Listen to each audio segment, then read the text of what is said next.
Mr. Diaz. Good evening, commissioners. Good evening, participants in this process. I'm speaking in opposition to term limits for the members of the community boards. I served on the community board in the past in Queens Board 12.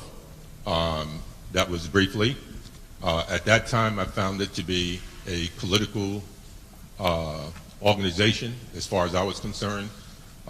Too many people at that time were what people are complaining about now, you know, not being diverse, young, old, veterans, handicapped people, seniors. What I'm finding now is that when I just got reappointed to the board by the borough president and my council president, member, Adrian Adams, that the process is much different now. I see young people on there. I see people who are diversified. It's not politically connected.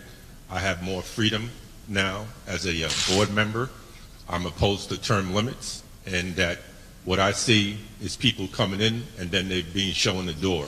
It's a quick in and out process. We need people who are older to guide people who are younger. It takes a long time for you to learn the process, especially like land use, etc., different items on the agenda. So if you have it just short and they're showing the door, you're starting all over again, and you're not going anywhere, all right?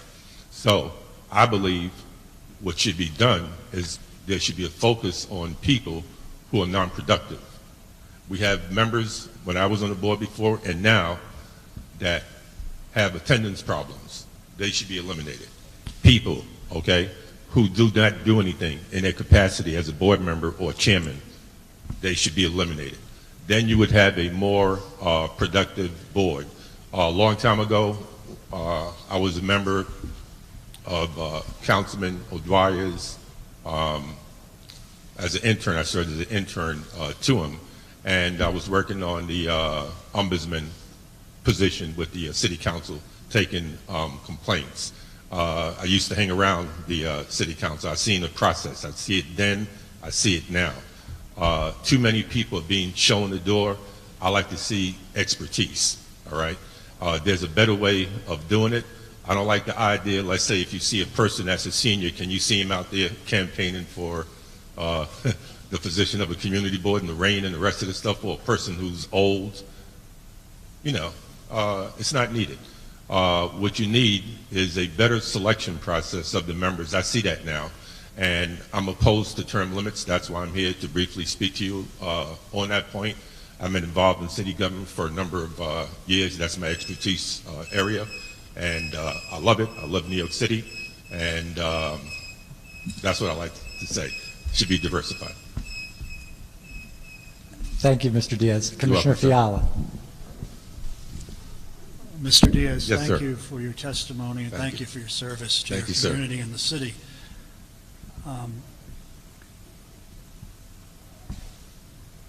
I find myself in agreement with you. We have, over the last quarter century, arrived at a point where we willingly discard experience. Thank you, sir. With the expectation that a revolving door is somehow going to ensure a better democracy. Right. I have found, 20 years ago anyway, I had a hard time filling community board slots. It's not easy getting people to volunteer their time. That's correct. And to get people with expertise nonetheless. Right. So what I'd ask, now I'm talking 20 years ago when I was there, I assume it's not much different today. You're there because you care about your community. That's right. You've got a degree of expertise based on all your years' experience, and I'm sure others on there, serving on land use committee, the environmental community, Right. and education. Public safety. These are people who have a passion and an expertise. Right. Have you found that it's tough to draw in new people, and that it'll only get tougher if every 2 years we're kind of throwing people out, just as they start to acquire an understanding of how the city functions, or how this particular entity interacts with that particular entity?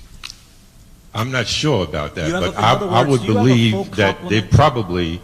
it probably might be harder, or it might be easy. You might find people that just want to serve, but once they get on there and they find out all the hard work that's involved, all of a sudden, they exit, a new group will come in, and it'll be the same process over and over and over.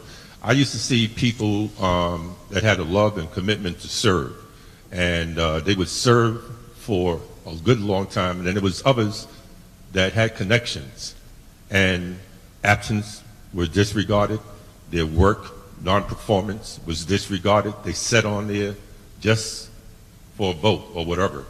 Those people need to be eliminated. You know, we have to move forward. We have people that have a love for the city, and they should be given the God-given opportunity to serve their city, and they're out there. And I went into the service, was selected as a top Air Force person in 1980, got honored by the borough president. I served as a top cop in the United States Air Force, and that was having to give experience as an auxiliary police officer here in the city of New York. And they had a big crime problem. I reduced it in half, came back to my community to serve. I did that briefly, addressing police officer Burns' death when he was shot. The community had a problem naming the street after police officer Burns. When I was on the community board, I was the one that got it done, and they couldn't believe it, but I got it done, all right? Got off the board, came back, and the Public Safety Committee is not functioning, and now we're going to get it functioning. My president, Mrs. Renee Hill, and other members on the board have, shown a welcome hand, and with my experience in NYPD, crime prevention, community relations, that's my expertise area.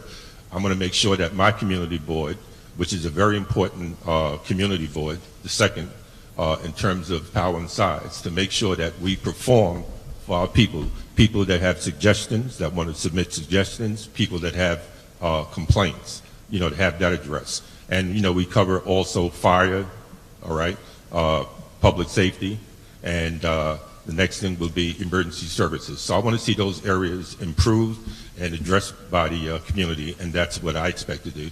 But speaking for myself, I would like to remain on the board as a member and not have things hanging over me, conflict of interest, having to raise money. Some people went to jail because they had a person that didn't take care of the money for them, and they had to focus on it, and they really didn't get a chance to campaign or something.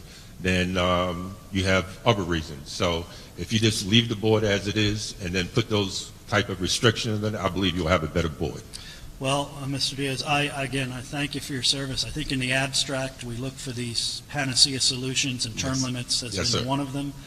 But in reality, we have someone sitting in front of us, I think, that's an example of why we want to be very careful about adopting abstractions.